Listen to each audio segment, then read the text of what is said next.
We never know where life will lead us or what may hinder us along the way. But while every day can feel like one big question mark, it doesn't have to. With the right insights, strategies, and solutions from Western and Southern Financial Group, together we can look ahead to leave the unknown behind.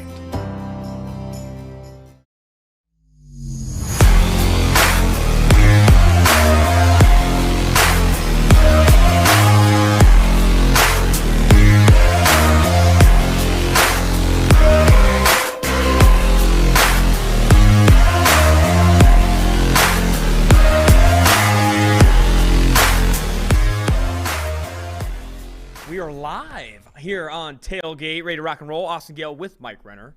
The sunny Cincinnati. It's actually going to be like 60 degrees this week. Kind of hot on that. Yeah, a couple days. I mean, it's 45 today. 45 today, 60 in a few days. Happy to be on Tailgate here, the Monday review. Coming back from Knoxville, we'll give our Knoxville Tailgate review at the end of the show. Where I'd like to start, got some fantastic guests joining the show this week. On the schedule for this week, Zachary Carter from Florida and Boye Mafe from Minnesota, two edge defenders, should be joining the Wednesday episode. But today, Risers. Biggest news.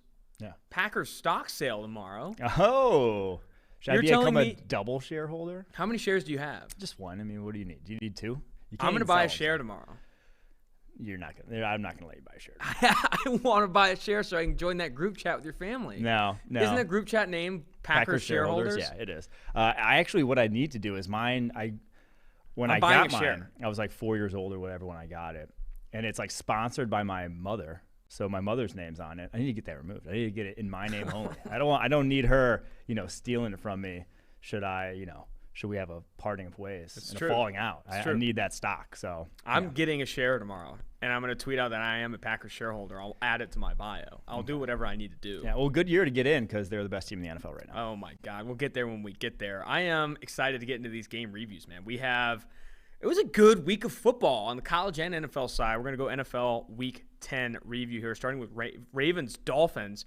I did not see this coming. I took a massive bet on Ravens minus a half-point first quarter and won. They won 3-0. But from there, it was a disaster. From there, the Dolphins spanked the Baltimore Ravens. I think so much of the conversation Thursday night was, Greg Roman, what the hell? What are you doing, Greg Roman? You are not adjusting to this cover zero. They blitzed Javon Holland over 20 times, the most a DB has ever been blitzed. Awesome. And he was unblocked for like half of them. Yeah. They had no answers.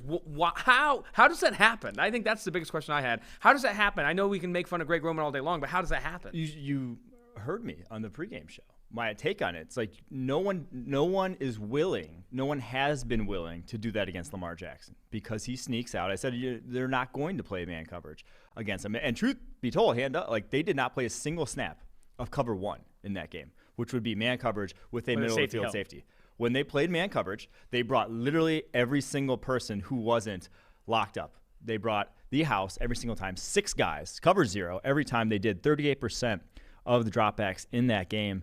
And like you said, there was no answer. I think they got only 4 first downs, or 3 first downs against cover zero all day long. That was not what Lamar Jackson, what Greg Roman, what anyone expected, truthfully. And shit, hats off to the Dolphins.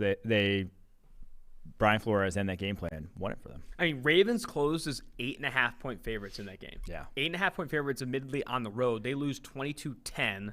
Lamar Jackson goes 26 of 43, 238 with a touchdown and a pick. 4 sacks as well. It was just not a good game all around. They could not get the run game going either. Devontae Freeman led the team in carries and had 10 carries for 35 yards. An ugly performance. What we want to do on this episode, because it's Week 10, is also take a reset on both these teams as we move forward on preseason expectations versus where they are now. Yeah. I'll start with Baltimore. Is this even that far off from where we expected Baltimore to be at 6-3? Like, they are competitive in the AFC North. There are other teams in the AFC North still tanking. The Pittsburgh Steelers just tied with the Detroit Lions at home. Cleveland got blown out by a rookie quarterback in the New England Patriots. The Ravens are still in the driver's seat to win this division. I think of all the teams, we said the AFC has kind of been week to week just craziness. Of all the teams, Ravens are kind of who we thought they were. Still a very good offense, but it's going to be an inconsistent offense because you don't have that caliber of playmakers. You don't have that offensive line. You're so reliant on Lamar Jackson. And so week in and week out, we've seen them just fluctuate somewhat wildly. And you still have this good defense, but it's not quite the teeth that it has been in recent years, obviously, with some injuries and whatnot on that side of the ball. So that the Ravens are 6-3, very good football team, but it's not like we expected that to be the case, but not a juggernaut sort of top of the AFC, even if they are at the moment close to that. And I'll say for Miami, I had higher expectations than when we currently are right now. One of the most disappointing. I mean, that's a fucking understatement. One of the most disappointing teams in the NFL. It has to be. Has to be. Only 3-7 with this win. Tua Tagovailoa, who is hurt, but not hurt enough to come in, which I still don't really understand. Like Jacoby Brissett starts this game, goes 11-23. He gets hurt. Then Tua comes in. Is honestly the reason they come back and win this game. Goes 8 for 13 for 158. Like, that was absurd to me. I think there's a lot of misunderstanding on how they handled that quarterback situation. If Tua was healthy enough to not just back up but also come in and play well, it didn't make a ton of sense for me not to start. But even at 3-7, I don't see this team clawing back into the playoffs. Their defense has drastically underperformed before this week. There's no reason to think that this upset win at home is a reason to turn this season around, right? This is an outlier among what has been a disappointing year for Miami. Yeah, I don't think this is, like you said, a sign of things to come. I didn't think they were as bad as their record was early on in the year, obviously heading into this game, but I also don't think this is a team that can turn around and make the playoffs, obviously sitting at 3-7. But more needs to be talked about the sort of malpractice of what's going on with Tua Tagovailoa and their development of him in his career. Whether it's last season, the reports that come out after, like literally letting those things like that leak about him, about teammates clowning him or whatnot, trying to trade for Deshaun Watson up until the trade deadline, having those talks be so public that Tua Tagovailoa himself is getting asked about it, having him be a backup when his finger is injured, and then still coming in the game to Jacoby Brissett, who has not played good football at all. Like, I don't know how hurt Tua has to be for him to be worse than Jacoby Brissett, and I don't think he was worse in this game by any measure. And then to have switch offense coordinators after year one to a co-offensive coordinator system has just been a nightmare. Like, it's been truly a nightmare for Tua in his young career. And like, he needed stability coming off of a catastrophic injury, and it has been anything but with the management there. And so they are reaping what they've sowed, basically, at that quarterback position. Do you ultimately think any changes are made on the sideline? Like, is Brian Flores on a hot seat here? I can't see that happening. I don't think he should be. I don't know the fix, though, is the problem. I don't know who wants to come in there and be the offensive coordinator, what they want to do offensively, when he could very well next year be on the hot seat. And you have this weird situation with the co-offensive coordinators, and you're still in like the Deshaun Watson sweepstakes. I don't know what to do. That's why I think the best thing for Tua at this point would be a change of scenery. Like, get that guy out of there, trade him during the offseason, because you have basically, he was like broke. They won the game, and he did not sound like a guy who was confident whatsoever when he was at the podium afterwards. Yeah, mismanaged development for Tua Tagovailoa. Do you think that the Baltimore Ravens ultimately part ways with coordinators? I think a lot of people were talking about them moving on from Roman and other people there. No, I think his adjustments this year have been somewhat key to their success. Like, I think their passing game has drastically changed. I don't want to say drastically changed, but it's changed conceptually in some of the stuff they run. I don't think it's nearly as rigid as it was last season, and it's playing a lot more to Lamar Jackson's strengths. I still think Greg Roman's one of the better offensive minds in the NFL. He's got a very good track record, and especially formulating a running game around a mobile quarterback to where you could be – I mean, we saw what Lamar Jackson looked like his rookie year without Greg Roman. I'm not saying, obviously, it's still his rookie year, but you could risk setting him back. I trust Greg Roman as an offensive mind still. Let's jump to, oh my God. That's on me. First time that mine's done that after, multiple years of doing this. Figure it out. Can I say this? Figure it out. All right, on to Falcons, Cowboys. Now, Cowboys were favored by a significant degree. 8 points in this one at home against Atlanta. Did anyone see a 43-3 blowout, though? Oh, my gosh. Cowboys go in and dump truck the Atlanta Falcons. Now they're 7-2 on the season and 8-1 against the spread. I think the Dallas Cowboys are a sleeping giant in the NFC. You see some shakiness with Tom Brady and the Tampa Bay Buccaneers. They lose to the Washington football team this week. Arizona Cardinals without Kyler Murray get absolutely dogged by P.J. Walker and the Carolina Panthers at home.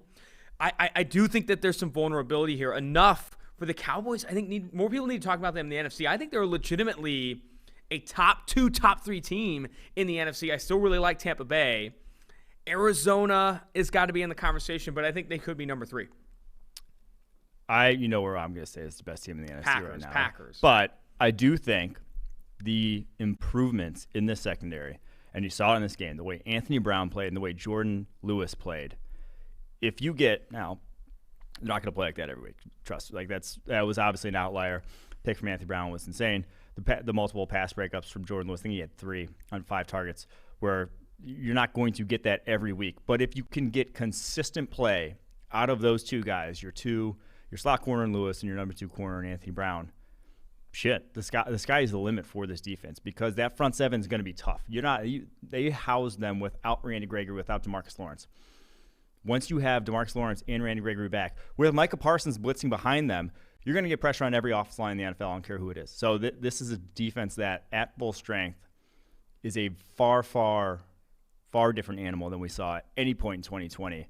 A borderline top 10 defense at full strength, if they can, like I said, if this secondary can be playing anywhere near this, the way they have. Micah Parsons put Caleb McGarry in an absolute blender. Caleb McGarry, I think, was the lowest graded player in this game. Just above him, Matt Ryan, another dud from Matt Ryan. He was awful in this game. He had no help against the secondary. The pressure was consistent. 9 of 21 for 117 and 2 bad picks. Like, we've been talking about preseason expectations here. Mm-hmm. Preseason expectations for the Atlanta Falcons weren't to be good.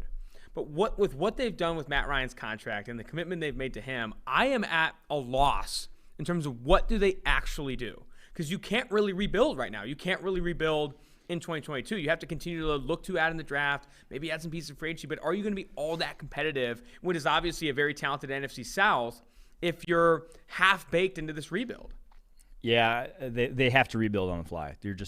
That's where they are from a cap perspective. That's where they are from a quarterback perspective. So I do think that's the sort of bed they made for themselves, or bed they made that what's-his-face made, the previous GM, Thomas Dimitroff, made for them, sadly, with what he left on the table.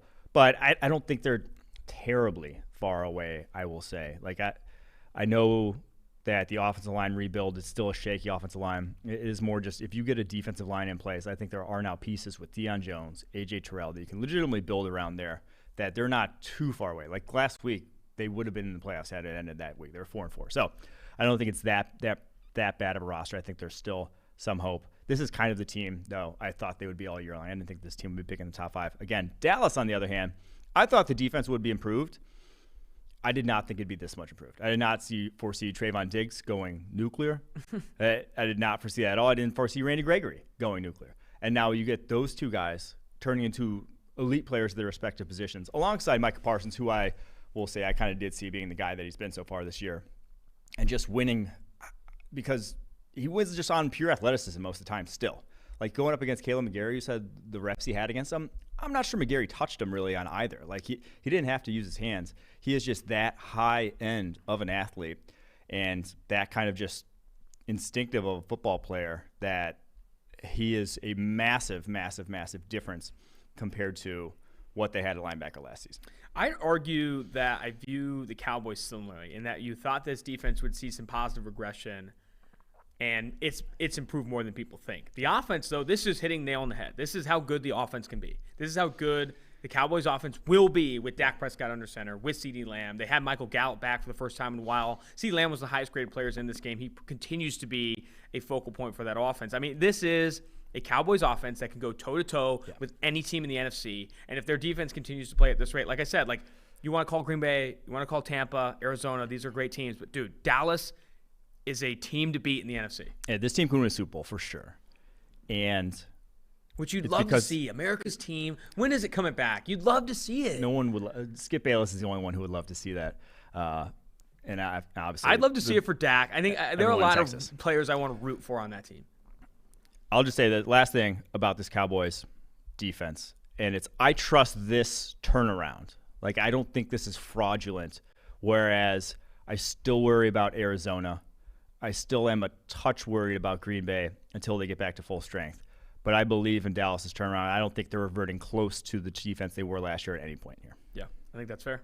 I think that's fair. On to Saints at Titans. This was a sweat. I had Titans money line, a decent amount of money on Titans money line, and it went all the way up to a failed 2-point conversion. Oh yeah, you didn't bet the spread. You went money line. I remember it was bold because they didn't cover the spread. Yeah, they didn't cover the spread, which was rough. This line closed at Tennessee -2.5. Titans win 23-21 in an all-out sweat. Now, a lot of people are on the Titans. Are they the best team in the AFC? They're 8-2 now.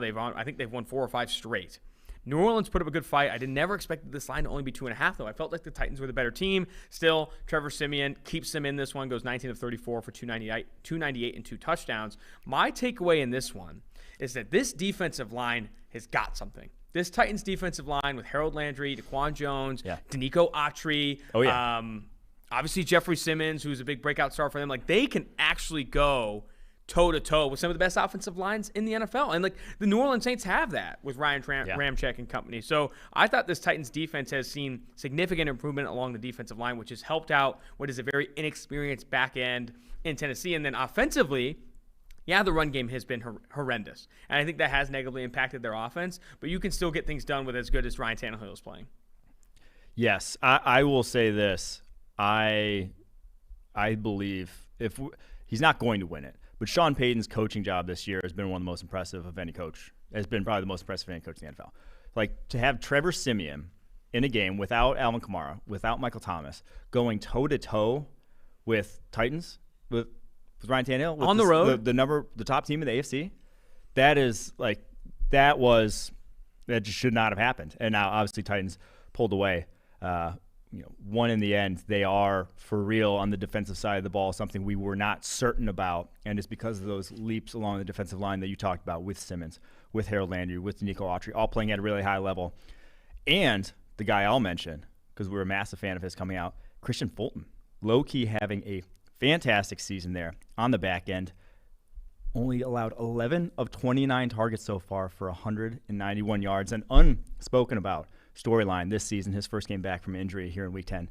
He's been excellent for them, which is nice to see because we're really high on him coming out. That's always nice. I think it would be safe to say, we were talking a lot about preseason expectations, that both the Saints and the Titans have in some ways exceeded preseason expectations. I was not buying the Saints even when Jameis Winston was a starter, and you're still not buying the Saints with Trevor Siemian, but they have, like you said, with Sean Payton coaching up a gem, have exceeded expectations in a lot of ways. No one picked them to even be competitive in an NFC South now, that if they won this game, they'd be way closer to the Bucs than maybe people expected during the preseason. As for the Titans, there were a lot of reasons to buy the Titans as the AFC South crown, AFC South winner when it's all said and done. I bet on the Tennessee Titans beating them out. But to have this comfortable of a lead over the AFC South, I think is super impressive and something I didn't see coming. Yeah, I didn't see 8-2. I thought this was a 10-7 team that takes home the AFC South, and they're about to get to 10 wins probably in a few weeks here. Like, they are very much. I mean, the two game in the win column lead in the AFC right now is massive. And no Derrick Henry is going to be a problem, but I think this team is for real. And I don't think they're like, I don't think they're as good as the top tier in the NFC. Like, I would comfortably put them behind those teams, but they could very well still be the best team in the AFC because that's just how I see the AFC at this point. I mean, the AFC is a shit show, for lack of a better word. I mean, it has been, your best team last week, the Browns got dump trucked by the New England Patriots 45-7 on the road, and that we'll get to. But I mean, there isn't a team in the AFC right now you could confidently say is the best. I don't even with Tennessee leading in that record. Like, I think every team in the AFC, especially at the top. I mean, there aren't even a lot of doormats in the AFC after the Texans, right? I mean, there is a lot of competition in the AFC, a lot of competition of mediocrity. Before we get to Jaguars at Colts, speaking of mediocrity, X Chairs, new sponsor of Tailgate, introducing a new tailgate sponsor, X Chair. Working from home is more important now than ever. Optimize your home office with an X Chair and our many accessories to enhance your focus, productivity, energy, and comfort. Once you feel the customized support of X Chair's patented dynamic variable lumbar, or DVL, there's no going back. I have the X Chair in the office. Some people got them sent to their house. I mean, there's not a single person in the office that doesn't walk by and doesn't say, whoa, is that an X Chair? And say, yeah, it is. And then they hold up the X. Imagine you sitting up there. No one holds up the X at you. They hold up the X at me. Why? Because I am sitting in the DVL, the dynamic variable lumbar X Chair. It's all in LMX massage and temperature regulation, exclusively designed and made for X Chair. With versatile comfort and extraordinary design, X-Chair fits any space. High performance, quality engineering, extreme comfort. Those are all the reasons I love my X-Chair. Now I can't wait to be at work. I literally can't. And sometimes even when I'm not working, I sit in my X-Chair just to get into that feeling. Take my advice. Try X-Chair for yourself, risk-free for 30 days. Go to xchairtailgate.com now, and that's letter X-Chair, TAILGATE.com, or call 1-844-X-Chair for $100 off your order. X-Chair has a 30-day guarantee of complete comfort, and you can finance your purchases as little as $30 a month. xchairtailgate.com. If you're watching on YouTube, check out the link below in the description. You love to see it. The X-Chair, the X-Men. Jaguars at Colts. Colts favored by 10.5, and this was never really a game until late. You saw the Jaguars like sneaking into this one, but honestly, Colts had kind of dominant control over most of this. I mean, they didn't outplay them that much. It was a very evenly matched game outside of a block punt. I mean, but you just never saw. It wasn't even. You just never saw the Jags get in it. You know, until late. It was that the Jags could not move the ball. The offense literally could not move the ball. Trevor Lawrence went 16 of 35 for 162. Yes, took 3 sacks. Yeah. He has not been supported all that well this season. We've talked about that a ton. Urban Meyer being at the forefront of that conversation, but still, it is tough sledding in Jacksonville right now. Where on the other hand, like Colts weren't moving the ball that much either, but I felt more confident in the Colts winning that game start to finish. I mean, you had Jonathan Taylor going off here, 21 carries for 116 and a touchdown. I think that the Colts, 5-5, I'm not buying them as a contender, but that is a team that can go toe-to-toe with a lot of teams in the AFC. Again, there's just no like obvious winner in the AFC. I'm not saying they're at the top of it, but still, they are a tough beat. It's why they're 10.5-point favorites over the Jags. Yeah, this game was a difficult watch, I'll be honest. Like, neither quarterback played well. Wentz accuracy issues were popping back up. But I want to talk about, because we just dogged the Raiders 2020 draft class all last week. The Jaguars 2020 draft class is not looking much better. No. They've already traded away their top 10 pick in C.J. Henderson. Kayvon Chason now has 13 pressures in 9 games. And get this, 6 of them were unblocked or cleanup. He has won 7 pass rushing reps in 9 games. He has not been, and he can't even see the field anymore, 16 snaps this game.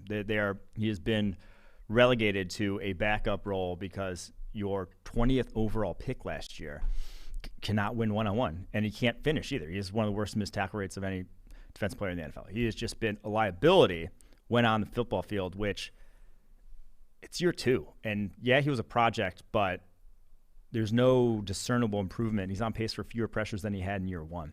That is worrisome. When on the other side of the ball, Kwity Paye had 7 pressures yet again. After a monster game last week against the Jets, Kwity Paye is looking like he has turned a corner in his rookie season. Massive for the Colts going forwards. That's what you like to see from a youngster as opposed to Kayvon, who I'm not sure it's going to happen with him. Yeah, I mean, I really liked Kayvon Chason in bursts coming out of LSU.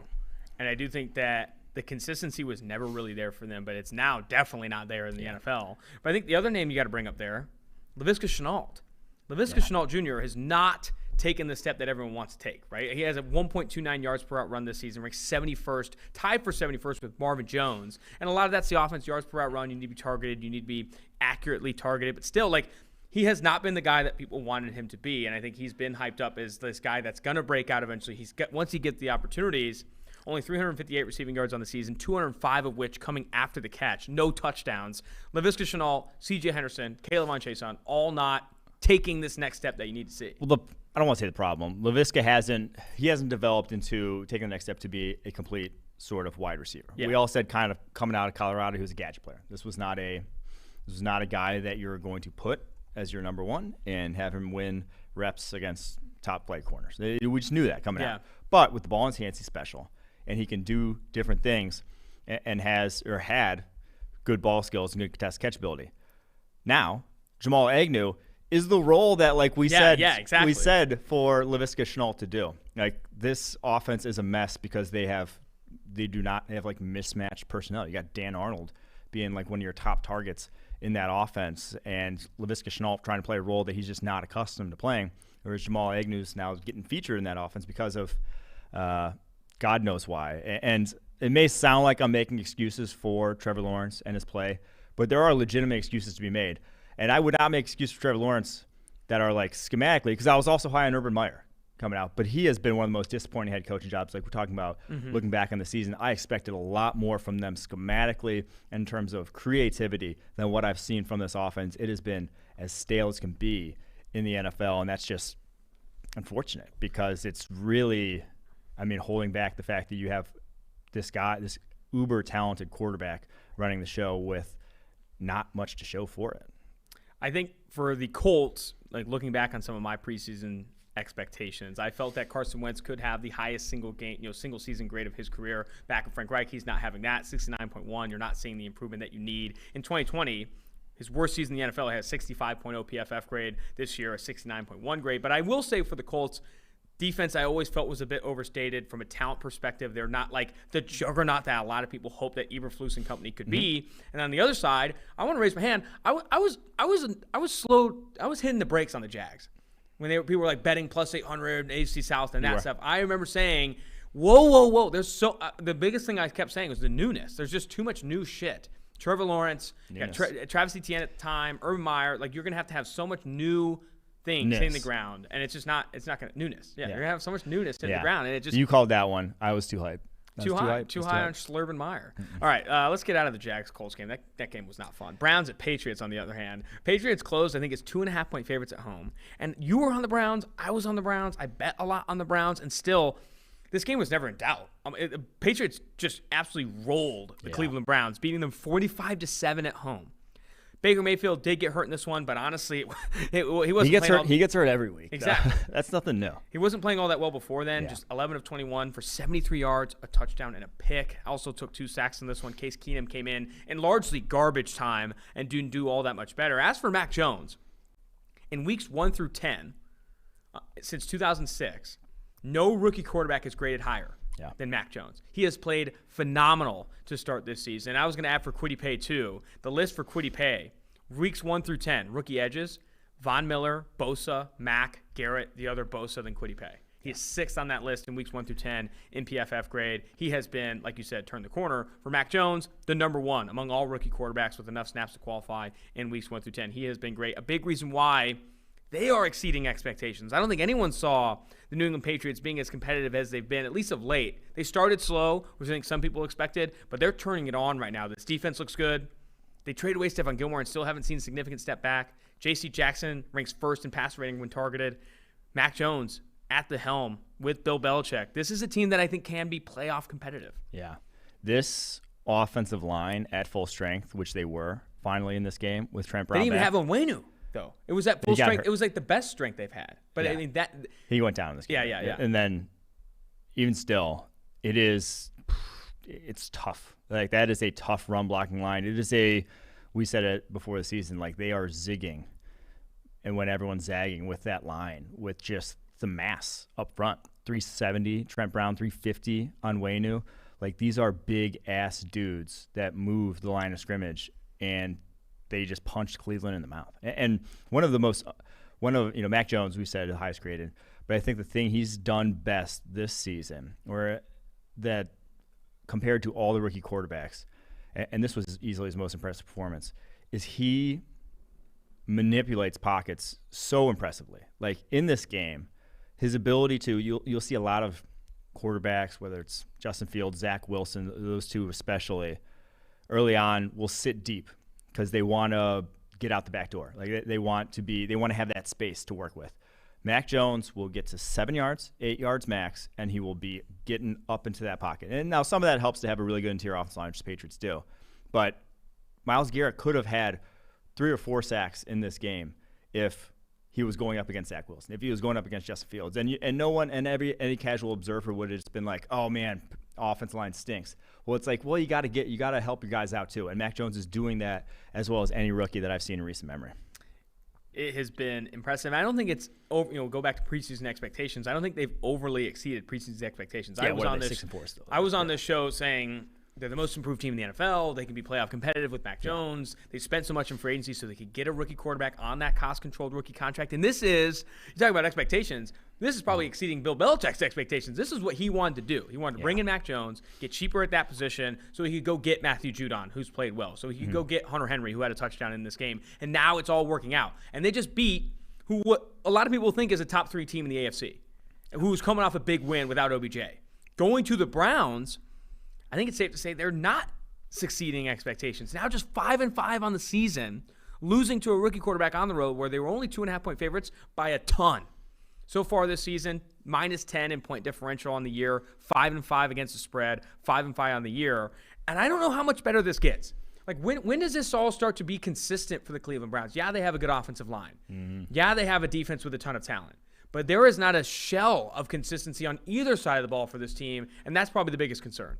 Yeah, I mean, that was the worst game I've seen from Baker Mayfield in his career. That was the first pick he threw. I guess he went through one pick, but that pick was, it couldn't be picked by two guys. It was just, he completely misread cover two. Like, it was one of the most blatantly bad passes you'll ever see. And then misses left and right.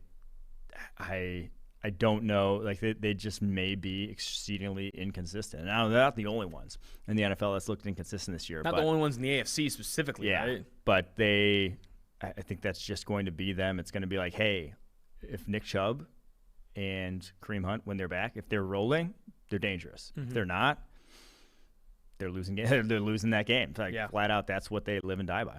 And this receiving core, too. Like, you lose Nick Chubb. You lose Kareem Hunt. Jarvis Landry becomes your top guy. They're going to Njoku probably more than they want to. Donovan Peoples-Jones, Anthony Schwartz. There is not a lot of depth at skill player after your two big dogs go down, the two running backs. And at receiver, losing OBJ, and I know a lot of people are like, they're better without OBJ. Still, game in and game out, you have to create separation. Mm-hmm. They don't have a lot of like legit separators. And that, I think, is going to cost them, too. Like, they have this good offensive line and two star-studded backs. And when things are going great on the ground, they can kind of make some things happen. But this is a concern for me. I'm not selling the Browns, but there's which team are you buying more right now at week 10, New England or Browns? That's tough, right? I mean, because they're just I still believe that Cleveland's still like the most talented, but Baker Mayfield is not like that.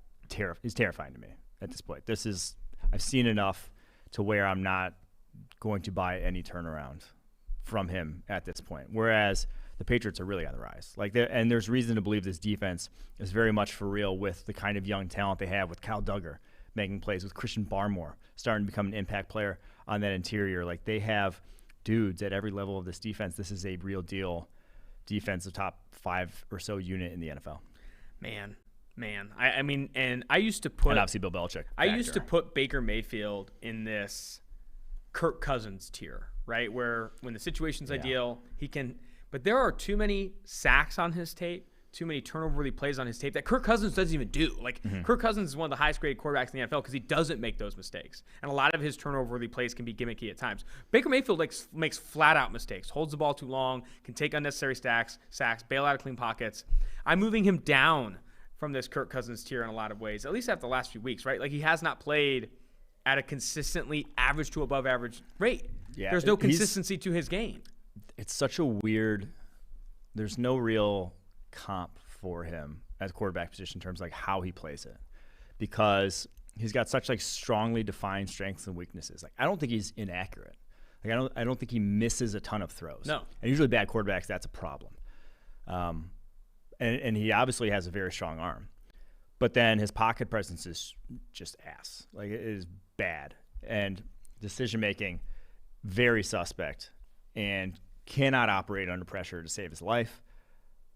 And there's just like these very, like I said, strong defined strengths and weaknesses that, like, if you are a good defense coordinator, if you're a Bill Belichick, you can exploit him, and obviously just did. Let's get out of this game. Bills-Jets. This was another tough watch here. Bills-Jets, and it was really never in doubt. The Bills win big as 12.5-point favorites on the road over New York. They win 45-17. The Mike White era was great. I loved it. It was really fun. I think a lot of people enjoyed it. He's the future. Western Kentucky Hilltopper, great. Goes 24-44 for 251 and 4 picks in this one. It was ugly. Really ugly. Bills' defense is tough. It's top in the NFL. I think the Bills' defense statistically is the best in the NFL. It's also probably the most consistent if you had to look like game by game, and I don't know if there is a tougher defense in the NFL right now. It also speaks to what we said after the Bengals game, though. It was like he didn't grade well because he didn't do much. Yeah, like, he didn't have to. He was not asked to go above and beyond in that game, And yeah, he did some nice things that Zach Wilson hadn't been doing, and that if you could blend their games together, you'd get a much, much better quarterback. But it's still Mike White on his own. It's still a limited thrower of the football, and I think you saw that against the Bills. And Josh Allen, after that just awful, awful performance against the Jags, was, at the very top of his game this week. Yeah, Josh Allen in this one had the highest game of his season, or highest graded game of his season. He looked phenomenal against the most big-time throws of any quarterback in a single game this all year. 8 big-time throws in this one. The Jets defense has been horrendous. Going back to preseason expectations, you expected some Robert Saleh impact, and it is not turned into much magic. And offensively, one, you expected Zach Wilson to be healthy, and two, you expect him to play well. I think they've fallen under expectations on both sides of the ball. Yeah, I agree. On to Lions at Steelers. Game that ended in a tie, surprising Najee Harris and a lot of people as well. The Steelers were favored by 8.5, which I always felt was big. Mm-hmm. Steelers favored by 8.5 in a rainy, gross game, and then you find out that you had Big Ben, who heroically self-reported his COVID symptoms. So then you had Mason Rudolph playing this game, so that 8.5 fell all the way down. I think it got down to 5.5. 5.5-point favorites at kick. Lions, Steelers tie at 16. In a game that I think both teams wanted to lose. Both teams did not want to win this game. It was a disgusting, gross game to watch. I don't ever want to watch a game like that again. It was. So Mason Rudolph averaged, the passing games were running games in this. 4.8 yards per attempt. Goff averaged 4.6 yards per attempt. Oh, my God. Hard to do. You don't see that in today's NFL anymore. It just doesn't happen. Tie, obviously, it was brutal. I don't know. Like, Mason Rudolph is just, I can't believe they kept him on as the backup. So, my thing. He was so tough to watch the last time he got extended run that I can't believe they didn't go out with Big Ben and his health issues at his age and try to get a real backup quarterback, because this was not it. Of all the bad teams in the NFL, I think the Detroit Lions are doing this best. They got Jared Goff in there. They're just they're on their way to the number 1 overall pick. Yeah. They're not winning a lot of games, but they're somewhat competitive, right? They're 5-4 against the spread, but 0-8-1 on the season with the tie. Like, they are, for Detroit Lions fans, at least in games. Whereas you watch some of the Jets games this year, they just get blown out every single week. Like, this has been a competitive Lions team that is on their way to the number 1 overall pick to really right the ship. And they have 2 first-round picks, I believe, this season. Yes. That is where you want to be as a very bad football team. And I think that's the biggest takeaway. If you're a Detroit Lions fan, yeah, you want to win games. Yeah, you want to root for something. But, man, you get the number 1 overall pick, and you have 2 first-round picks in 2022. That is how you right the ship. You move on from Jared Goff, and you try and really rebuild this thing, because there are a lot of other teams that are terrible, but in half-baked rebuilds that don't really know what they're going to do next. The Houston Texans are a bit of a dumpster fire. The Jags are in a rebuild on the sideline. They're going to need to make some plays with veterans elsewhere. This is a really good, bad football team in how they're positioned. I think we kind of hit the nail on the head in both these teams preseason, where we're Lions and the Texans are the clear tier of bad number 1 overall pick. Steelers, while they got shit on a lot the offseason, still have an immensely talented defense, still have playmakers at every level of that defense, still can shut down a lot of offenses around the NFL, still should win some games, but they are going to be tough to watch offensively. And they have been, and that's led to 5-3-1 at this point. It's led to a team that would make the playoffs if the season ended right now, but it's not I don't think even Steelers fans are looking at this team and being Super Bowl. Yeah. Well, we could get it. It's no. I don't even think there's lightning in this bottle, right? You're not striking lightning in a postseason run. I don't know who's sparking that. Chase Claypool hurt. You have Juju Smith-Schuster still hurt. There's a lot of reason to think that, they'll be competitive, because Mike Tomlin is one of the most underrated coaches in the NFL. But this is not a team that you're – USC head coach Mike Tomlin. Stop.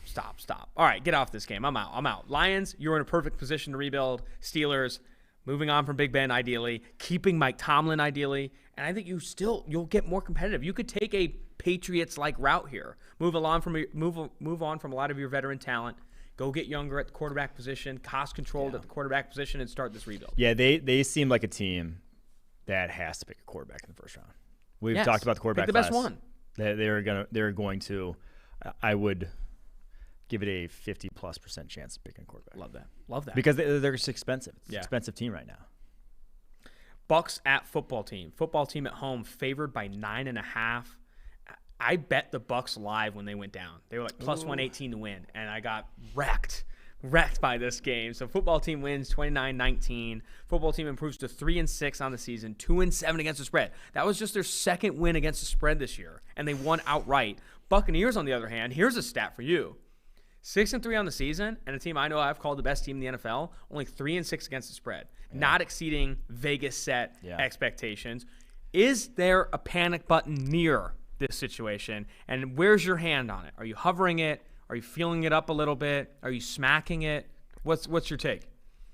No, there's still injuries. There's still injuries on this roster, especially in the secondary, that I'm not super worried because this is who they were last year too, you know? Like their offense would just kind of shit the bed sometimes, inexplicably. So I don't think I'm too worried about the Bucs. I think you start to worry if you start to get serious injuries and guys who aren't going to come back this year. That's when I would worry, but I don't think they are. That's not where they're at right now. They're going to get healthy here sometime soon, so I'm not too worried. But football team, this is a Pyrrhic victory for sure. Wait, no, is that the opposite? It's the opposite of a Pyrrhic victory. They won, but it's a bad win because Chase Young tearing his ACL. Yeah, that sucks. Is a brutal loss for them in year two.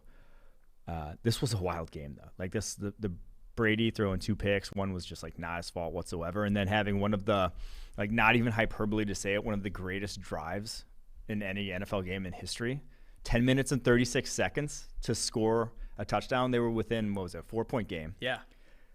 There's 11 minutes on the clock. 10 minutes and 36 seconds, they scored a touchdown. Like they literally ended the game with 11 minutes left and the ball only up 4 points. They ended it right then and there. Not right then and there. 10 minutes and 36 seconds later, but that was just insane to watch. You're like, they just keep converting. Third down. They got it. And then they go for it on 4th down, which I loved. And did not believe it until that touchdown. I was like, this isn't going to happen. Like, you know, like this, right? And then it finally did. You obviously didn't. You bet it. Any concerns right now with Tom Brady? Tom Brady in the last 4 games, 64.9 grade, 76.2, 63.3, and then against Washington, a 66.2. Some turnover-worthy plays mixed in there. I'm not saying age. I'm not saying decline. I'm saying he's not playing well right now. He hasn't played well in the last 4 weeks. You're saying he's washed. I'm not saying he's washed. I'm saying he hasn't played well in the last 4 weeks against Philly, Chicago, New Orleans, and Washington. That, in my opinion, I don't know if that's a trend. Are you concerned at all? Or is this just like you said, is the offense just kind of failing a little bit? I mean, he also played 3 of those 4, the bigger thing to me, without Antonio Brown.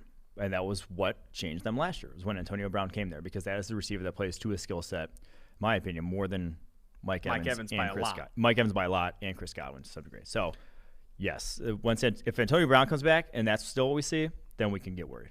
What about defensively? In this game, very low pressure rate. They struggled to get, quarterback pressure. This was a defense in the beginning, like Vita Vea, Jason Pierre-Paul, Joe Tryon-Shoyinka. Like, this is like a star-studded defense, and they have, again, not played all that well of late. Yeah, I have been a little disappointed with Joe Tryon-Shoyinka, and I hate that I have to say Shoyinka, the hyphenated. Just Tryon was what he's known by to me.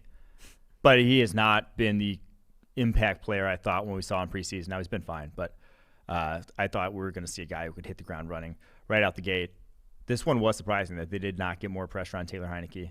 Probably one of the best performances from Washington's offensive line all year long.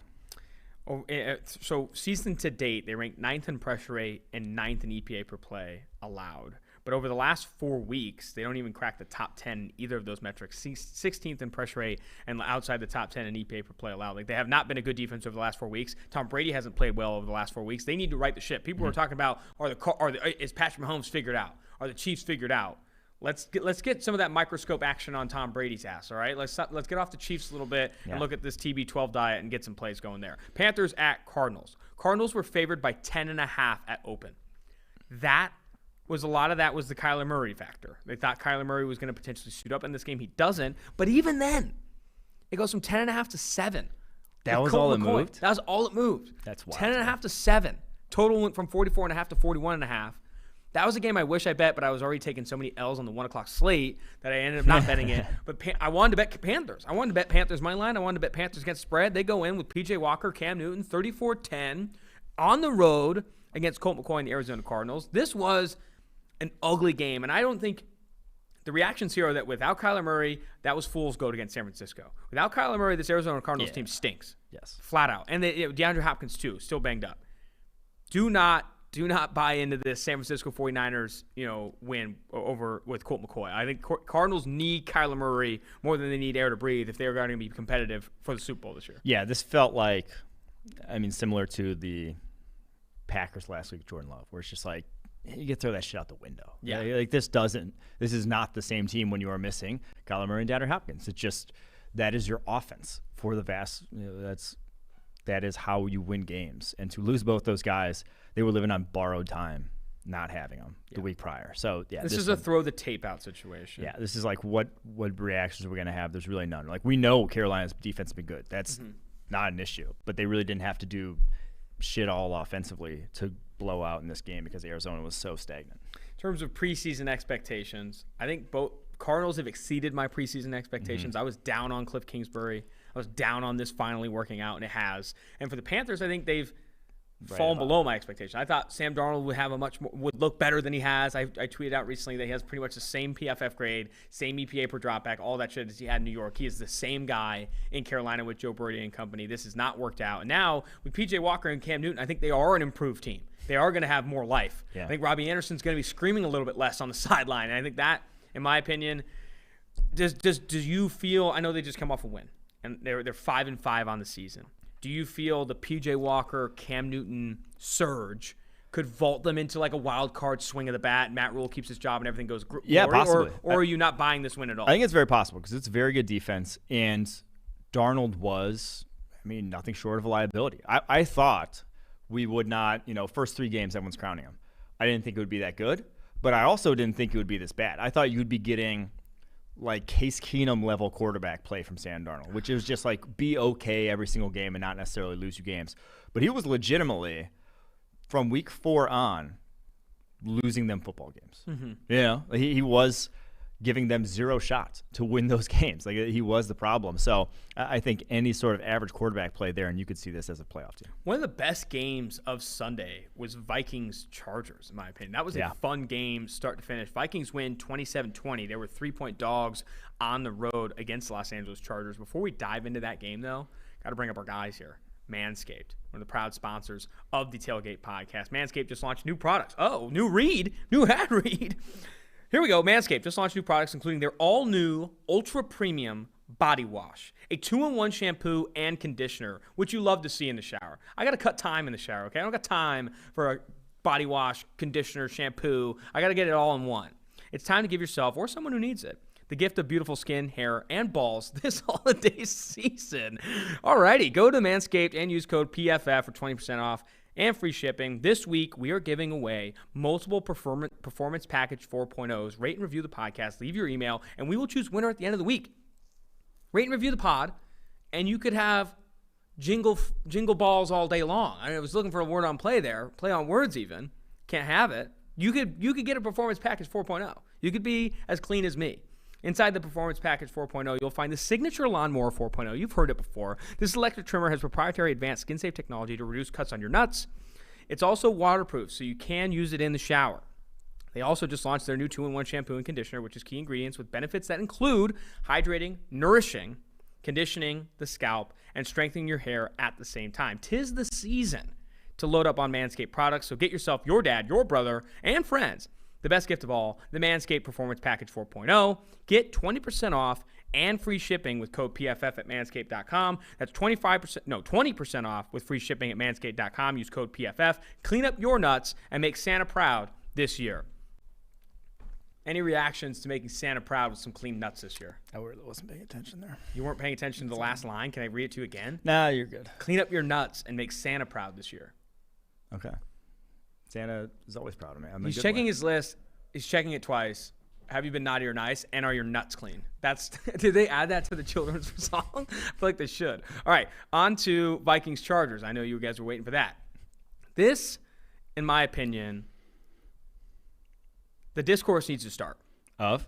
Justin Herbert, and what the hell is Joe Lombardi doing? Is he a bust? Oh, okay. No, he's not a bust. No, he's not a bust. Kidding, no. Seth Galina reached out. He's like, hey, can I write a piece on Herbert? I think this offense is limiting him, if not neutering him completely. I think there's a lot of evidence for that. Like Lombardi is, we've talked about the quick game dropbacks. We've talked about not pushing the ball downfield. He has the same average depth of target of guys like Mac Jones and others that he should be pushing the ball down the field way more. Only 20 of 34 for 195, a TD and a pick in this game. Also took 2 sacks. Herbert has proven to be, in bursts, better than his average depth of target and better than the amount of opportunity he's getting to throw the ball downfield. And it's not even that the Chargers don't have a receiving core to make it happen. Like Mike Williams, Keenan Allen, all these guys can create separation down the football field. Even Jalen Guyton, your guy. What's the problem here? Where's the crosshairs for you? I agree with the offense.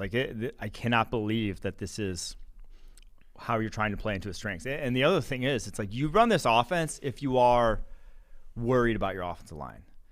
When it's like you got to get the ball out quickly. If you're the Raiders, and you're like, shit, it's like I can't afford this many liabilities. But they have one liability to account for.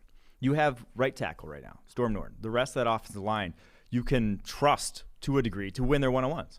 So you don't have to, and if that's the case, you can chip that side. You can get help to that side and keep Storm Norton from going one-on-one too often to attack down the football field because you have the personnel to do, everything suggests a downfield passing attack except for literally what they're running. Literally the offense they're running. And I thought, if you haven't read the article on PFF.com that Seth Galina wrote, the comparison to when Joe Lombardi went to Detroit with Matthew Stafford, and basically Stafford's numbers went in the tank. His passing grade that year the years with Lombardi was 67.6, which his career average is over 80. And so it just really takes away what those guys with the big arms who can attack down the football field with ease.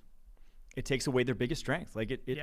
Herbert's been very good at this underneath stuff, but it is why they have to run these perfect drives and he has to hit every single throw, and they can't have one misstep or else offense stalls. And we've said it all year long. It seems like the sum of the parts, they're still playing below it or still getting results below it.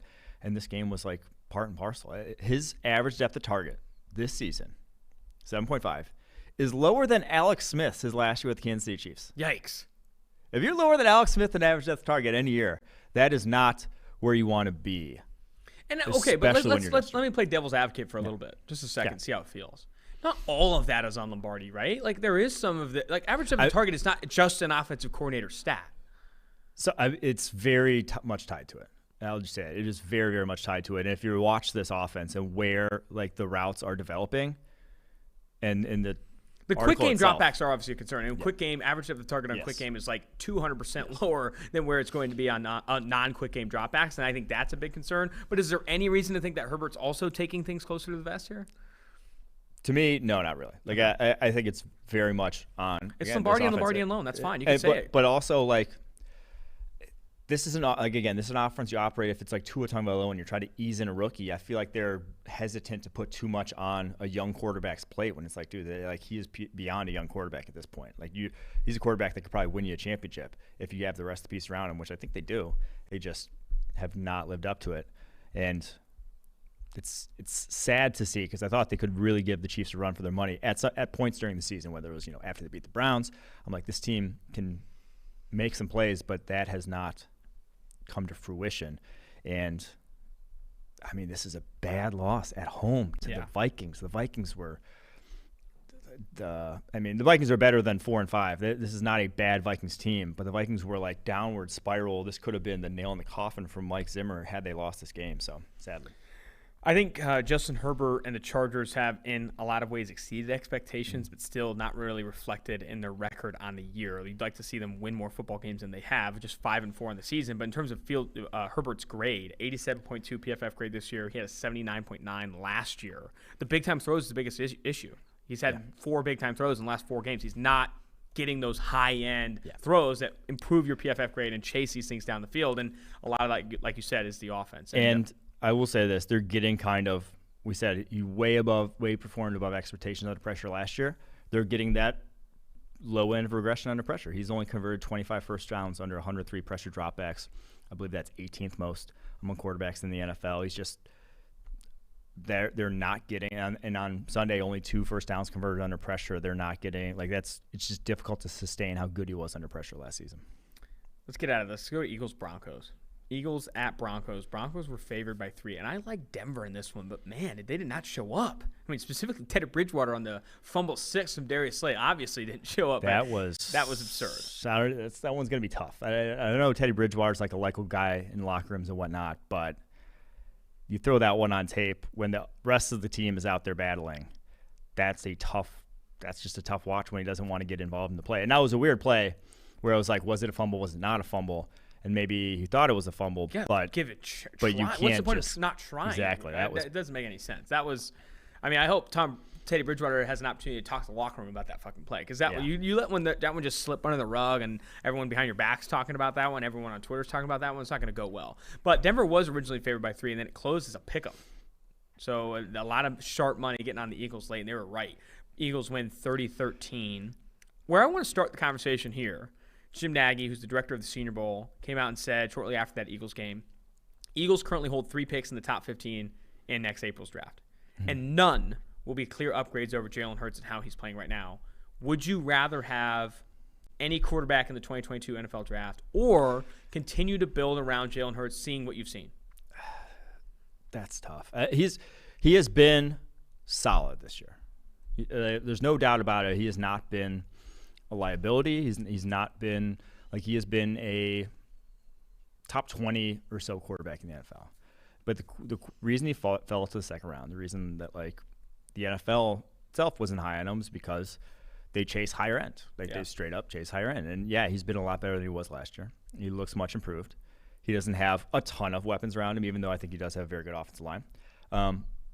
But I still think it wouldn't hurt to chase high end, because chasing high end is how you win championships. And it's like you're chasing high end at the most valuable position when you have 3 shots at it.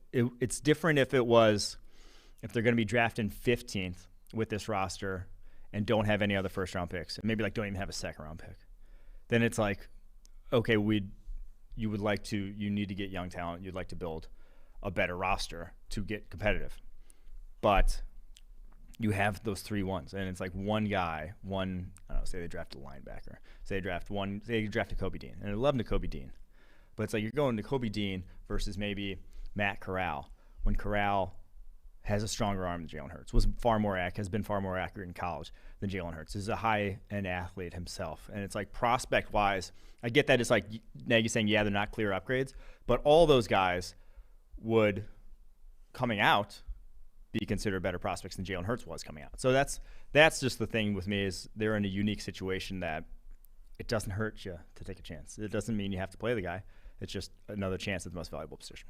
I do think, too, that Jim Nagy can be right in that none of them are clear upgrades, but also you should draft process. It's still, even if you bring in Matt Corral, Malik Willis, Sam Howell, whoever you feel is best of those, of the top quarterbacks, bringing them in to compete with Jalen Hurts at that position, and let Jalen Hurts develop. Give him the keys to this, but that doesn't mean you don't upgrade at the most important position in football, or try to add to the most important position in football, and especially when you have that wealth of 3 first-round picks. Go spend one on a quarterback. I think you can do that without giving away. I mean, think about it similar to the situation in San Francisco, right? Jimmy, they drafted that quarterback, they traded 3 first-round picks for him, whatever, and they were like, hey, Jimmy G's our quarterback. You can have that same confidence and instill that same confidence in Hurts. We took this quarterback. We feel like he's good, but Jalen Hurts our QB. Yeah.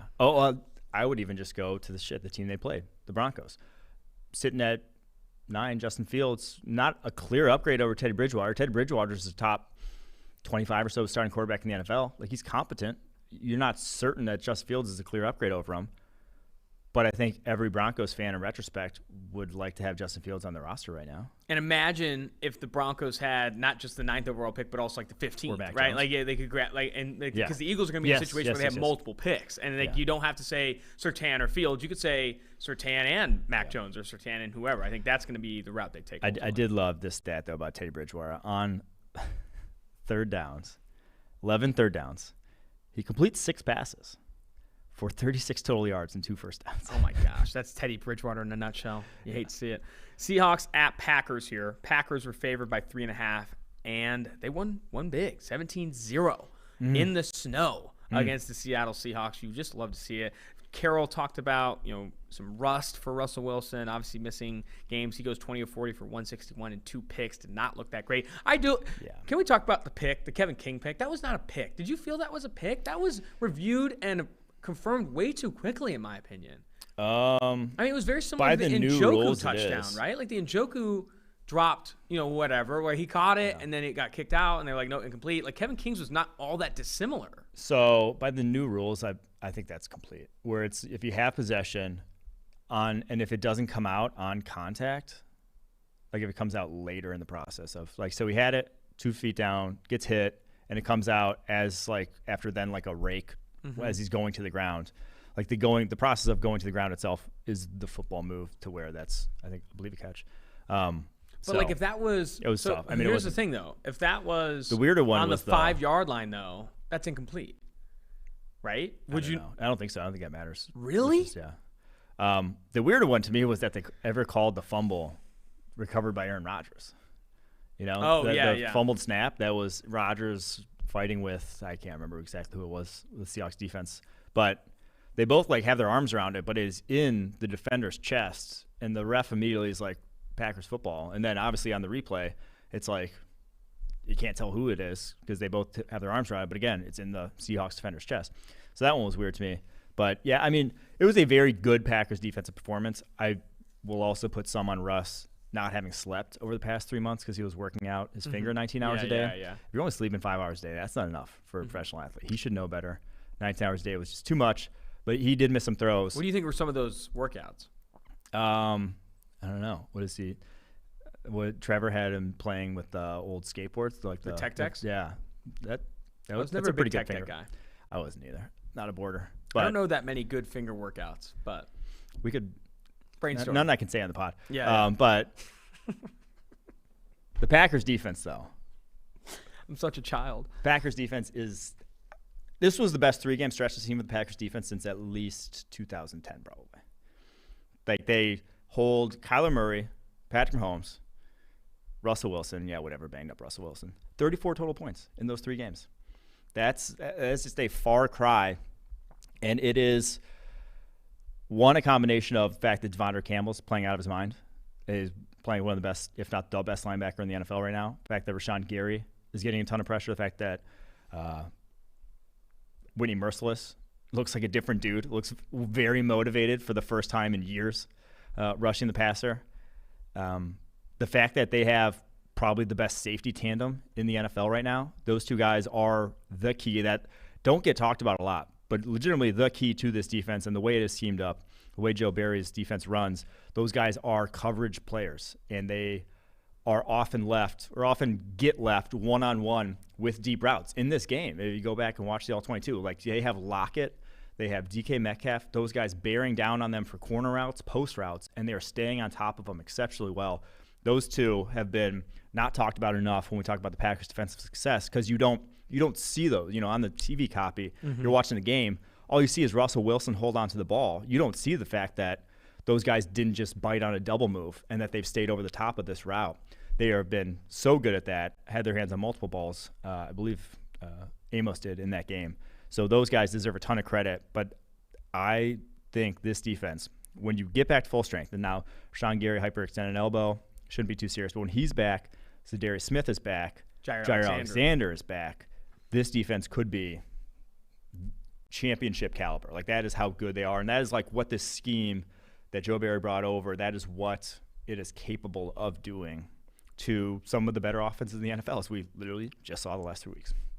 I am in on this Packers defense. I think they've proved that over against some really good quarterbacks for the last few weeks, and they've done it through injury, which is phenomenal. And I think for the offense to lose Aaron Jones, and A.J. Dillon didn't run the football all that efficiently in this one, but he did make some plays after the catch, which was obviously impressive. And Aaron Rodgers is still Aaron Rodgers and playing at a very high level. And Devontae Adams, I'd argue, up there with Tyreek Hill, top receiver in the NFL. They should be in the conversation to go to the Super Bowl in the NFC. They're up there with the Cowboys for me, the Bucs.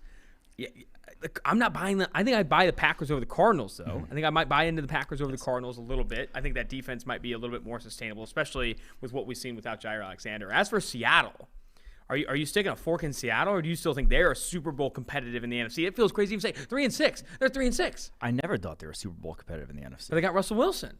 That doesn't make you Super Bowl competitive nowadays. Sadly, there's too many good quarterbacks go around, and you had the worst secondary, one of the worst cornerback groups in the NFL. So now are you out? Are you out on Seattle? A little bit better, but I am very much out on Seattle. They are not a good football team in my eyes. There you go. All right, we're out on Seattle. I will just say this, though. The Packers defense, one last stat, 7.3 yards per attempt against on play action. Far cry from what we saw last year. They were over 9 last year.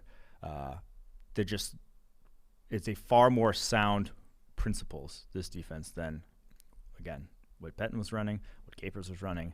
I think that is for real, this transformation, to a degree. Obviously, without the pressure up front, if Merciless and Gary are gone, that's going to change things. But at full strength, it's for real.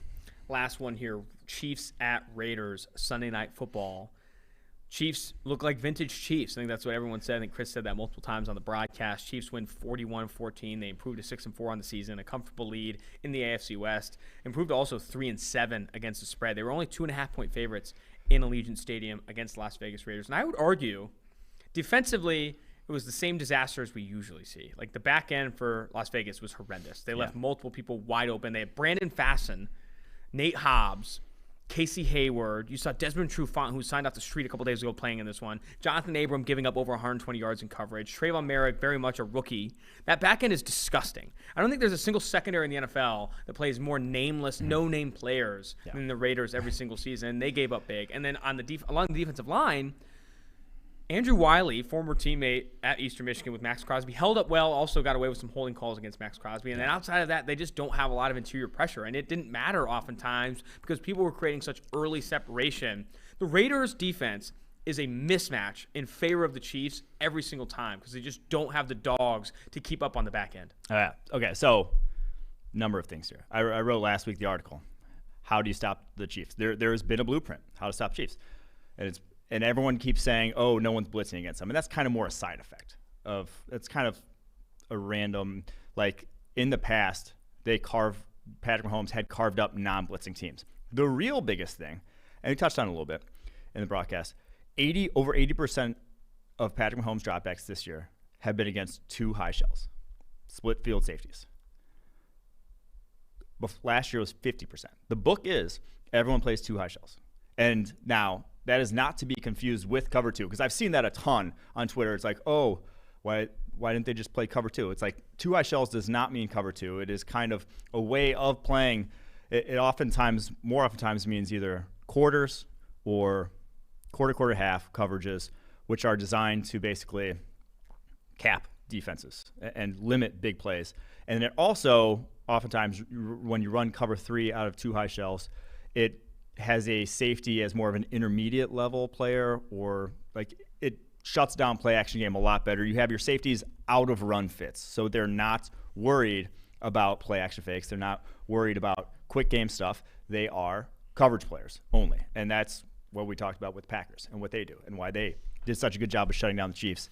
And so 2 tweets here that I have that described kind of the situation in this game perfectly. Josh Cohen, who does pregame stuff or does like a lot of the research for CBS broadcast, said this: playing various 2 deep coverages and forcing patience, runs, etc. has been the recipe for defending KC. And now notice he says 2 deep, which is not cover 2.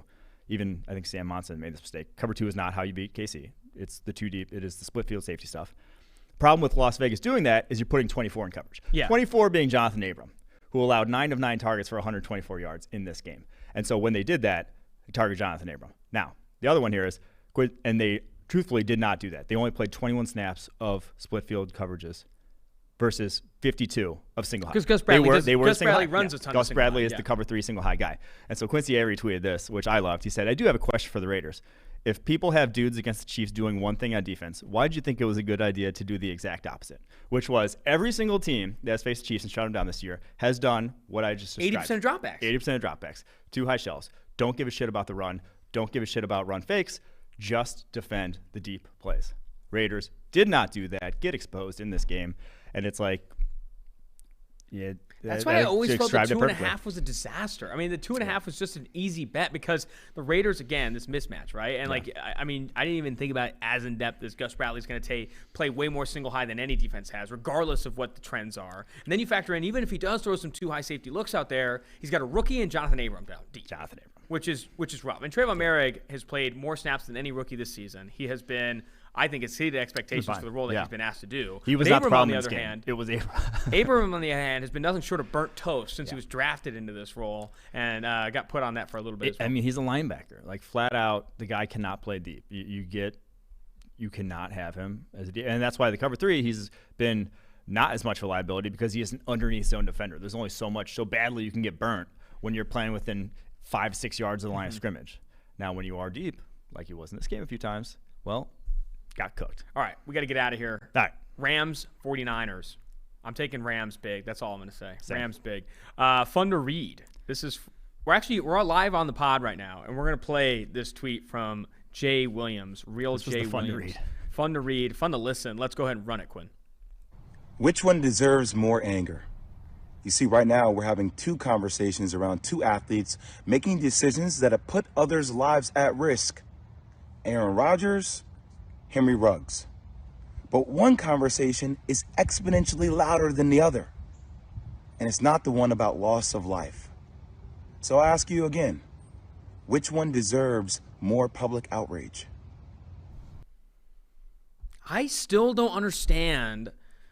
I said this last time. Is there media outrage over the Aaron Rodgers stuff? I still don't understand that component. I get what he's saying. Like, there was a lot of publicity. Yeah. Let's call it publicity. There was a lot of media publicity around Aaron Rodgers one-on-one with McAfee. Mm-hmm. And then there's obviously a lot of publicity around Ruggs. Now, Ruggs' situation was sad as shit. And, like, yeah, you're outraged over Ruggs being an idiot and making one of the worst decisions we've seen in fucking forever. Like, this is a terrible decision, and it resulted in a terrible death, and also a terrible situation for Henry Ruggs now going to jail and potentially death penalty. For Rodgers, there is this conversation around spreading misinformation, all that stuff, but it was on a show with a guy in a tank top called Pat McAfee. If you have outrage over that, I don't understand. And, like, he misquoted Martin Luther King. Like, I mean, there's jokes to be had with Rodgers. There's no jokes, nothing beyond what the fuck, terrible situation with Ruggs. I think more people are upset at how much publicity the Rodgers stuff got than the Ruggs stuff, but there's just not a lot to comment on Ruggs. Like, Ruggs is awful, and that was awful, and there's not a lot to say. With Rodgers, there's jokes to be had, and that's why the publicity went that way. Yeah, this was not an uncommon. This is a fun read because this was not an uncommon response last week or just thought. If you saw anyone tweeting about the Aaron Rodgers situation, there was guaranteed to be an unsolicited reply about why aren't you talking about Henry Ruggs or something of that nature. And the reason why no one's talking about it is the reason why First Take is one of the most successful shows on ESPN. It's because everyone cares about people disagreeing about things that go against, like, the popular opinion. Yeah. The only opinion on Henry Ruggs that anyone ever said was that it was a tragedy and that he was in the wrong and that he should go to jail and be held responsible. Yeah. There was no disagreement there. There was no takes to be had. And so, of course, like, you bring it up, you say that, and that's it. What else Ruggs do you want us to do? Released, do you want us to repeat that every single day for the rest of my life? It's tragedy. It's tragedy. Tomorrow I'll say it's tragedy. Every single day I'll say it's tragedy. It is. But it's bad content to keep saying that, you know? So that was just like everyone bring that up. It's ridiculous. It was not an uncommon thread, but man, I don't know what the point Jay Williams is really trying to make there. The interviewee, McAfee, when Rodgers brought up Joe Rogan and taking his medical advice, literally was caught laughing on that show because that is insane. Because it's hilarious and content for days. Now, fun to watch, a little bit easier conversation here. Swift is fun to watch. This is from World of Isaac.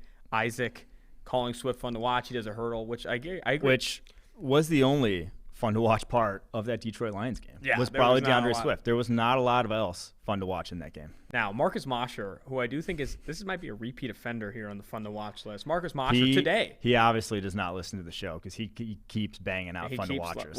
Well, to be fair, this one is on the edge. Dak Prescott and Amari Cooper are so much fun to watch together. Don't you feel like that's kind of getting on the edge a little bit? On the edge of what? On the edge of being just worthless.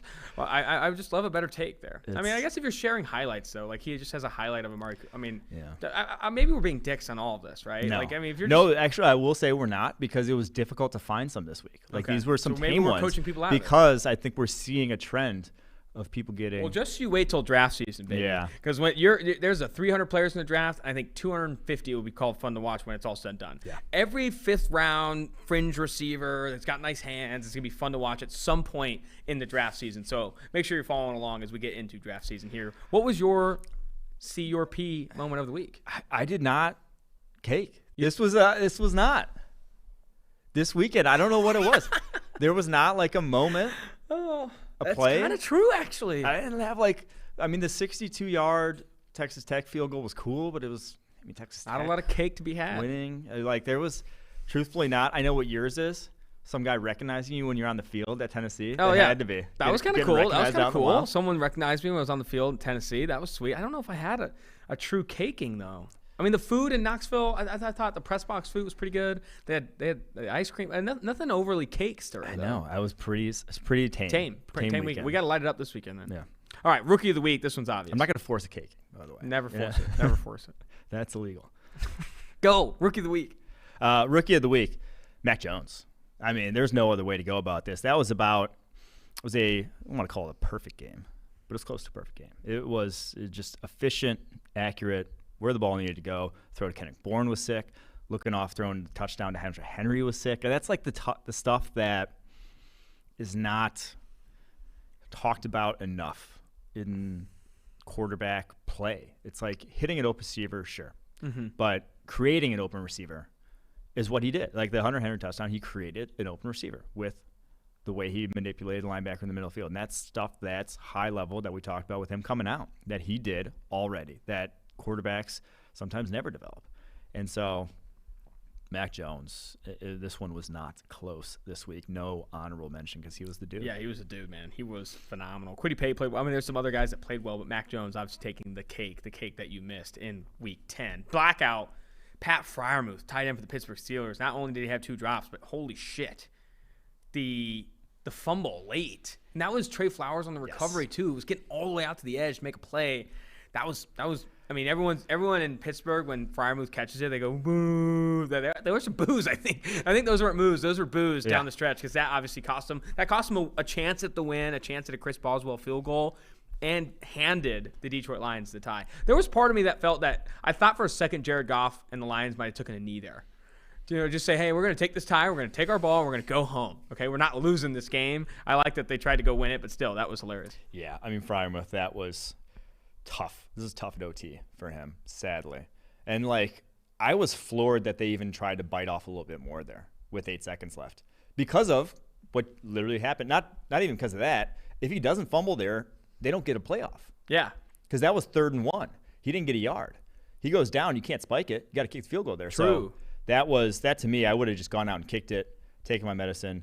Obviously, you give him a Hail Mary chance on the other end if you don't get it, but very surprised that they even tried that. That is it. On to tailgate review. Knoxville, baby. Knoxville was sick. I like Knoxville. The energy in Knoxville was great. I will say this. There were fucking barely any Tennessee fans out. I mean, we got more Go Dogs than we did Go Vols. I think they knew. Everyone knew going in that this was going to be a bit of a bludgeoning, and it was. It was a tough game to watch. The press box food was pretty fire, though. Yeah. Had some good food in the press box. But in terms of the tailgate review, the tailgate scene was tame, man. A little bit. It was more of a bar scene, right? It was a 3:30 kick, and where everyone that was going to head into the game or even attempt heading into the game were at the bars. Now, the 2 best bars in Knoxville, if you do go, Cool Beans and Uptown. Leaderboard. Leaderboard's also sick, too. No, Uptown was not good. Uptown smelled like puke. Uptown's one that smelled like puke. Yeah. I've never had a bar smell more like puke than Uptown. That was the anti-cake your pants. Yeah. We walked in. We were kind of hungover from the night before, and we literally had to leave. We literally turned around. We showed our IDs. We walk in. It was an empty bar, and it was disgusting. And they weren't even open at 7 p.m. on a Friday. I've never seen it. It didn't open until 8 p.m. on Friday. I don't know. It was a weird scene. But Cool Beans is one of the coolest bars we've been to on our tour. We'll probably do a full review of all of them, top 5, once we're done. Leaderboard was great.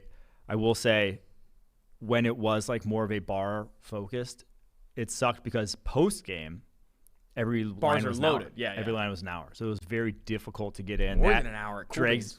drug it down a touch. And that was like after a loss, too. So, final tailgate score, 84.2. Love the city. Yeah. Gorgeous city. Great college town. Probably be fun as hell to go to. Tailgate-wise, I think believe that ranks. It doesn't help that fifth. they aren't relevant, right? I mean, it doesn't Yeah, help, it didn't it had a similar vibe to like LSU. When we went out to LSU, we went to Baton Rouge. Tailgate scene was kind of tame. Everything was kind of tame because LSU wasn't that good that year. Mm-hmm. And I think Knoxville, Tennessee, very similar. We did get on the field, and I did get like a real up close pic of the dog, the pup, the Smoke. Yeah, Smoke. That was pretty sick. Mascot was also pretty dope. But good times in Knoxville. Until next time. That's So we got to give a shout out to James and the boys. James and the boys. That's right. Yeah. We met out some people who loved Tailgate. Been listening for a long time. Gave them some hats, and they were fun to hang out with. They beat the shit out of us in darts. Oh. I was getting my ass fucking wrecked in darts. You were getting wrecked in I never darts. want to play darts again. Can I I didn't say get the that? shit beat out of me, but I lost in the last turn. It was pretty tough. That was rough. That was rough. Shout out to James and the boys there at, I think we were at Cool Beans then. Yeah, Cool Beans. Cool Beans. All right. Until next time, Asta Gayle, Mike Renner, the producer, Stone Rochelle, Mike Quinn, James, or no, not James. James is just a friend. David Sofaro, Max Chadwick. Make sure you rate, review, and subscribe to the podcast. Love to see it. Asta Gayle, Mike Renner, Tailgate.